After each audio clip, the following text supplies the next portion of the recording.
नमस्कार. आपण पाहत आहात लोक तुफान न्यूज. सत्याचा आवाज, जनतेचा विश्वास.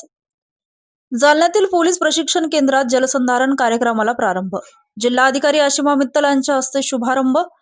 25 जलशोषक खड्डे व 50 स्ट्रेच कम बंड्सची निर्मिती.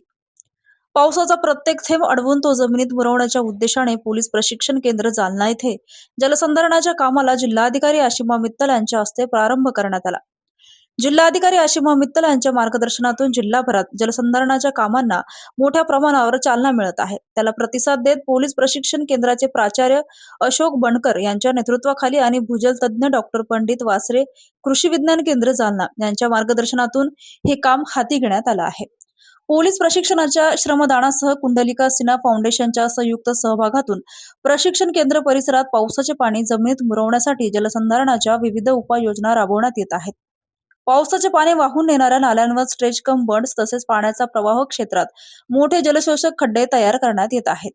कामाच्या शुभारंभाच्या वेळी 10 जलशोषक खड्डे आणि 20 स्ट्रेच कम बंड्स तयार करण्यात आले.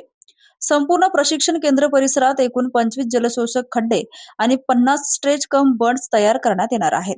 या जलसंधारण उपाययोजनांमुळे पावसाचे पाणी वाहून जाणारे लाखो लिटर पाणी परिसरातच अडून जमिनीत मुरवणे शक्य होणार आहे. परिणामी भूजल पुनर्वसनात चालना मिळून परिसरातील भूजल पातळी उंचावण्यास मदत होणार आहे. लोक तुफान न्यूज, अशफाक पटेल.